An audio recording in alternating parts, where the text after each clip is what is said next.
இன்னைக்கு capsicum fried rice செய்யறேன். அதுக்கு சோறு, குண்டு காஞ்ச மிளகா, கடுகு, கேப்சிகம், 3 முட்டை, கேரட் 1, பொட்டேட்டோ ஒரு 2, இஞ்சி, பூண்டு, காஞ்ச ஊடம் இடித்து வச்சுருக்கேன், ஒரு வெங்காயம். கிழங்கு பொரிச்சாச்சு. சோத்தில் உப்பு எடுத்து போட்டுக்கணும். சோறு சுட சுட இருக்கணும். சுட சுடனா ரொம்ப சுட சுடலாம் அப்பல ஒரு 2 டீஸ்பூனு, பத்தலைனா அப்புறம் போட்டுக்கலாம். நல்லா கிளறி விட்டுக்கணும்.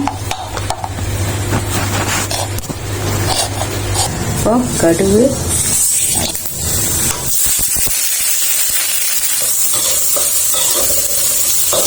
நம்ம அதை காஞ்ச ஊடம் கொஞ்சம் காஞ்ச இலை,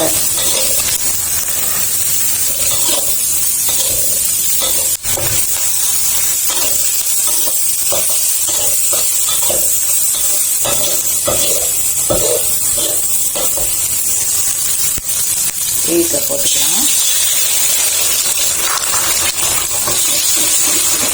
சோறு இது மேலே போட்டுக்கலாம்.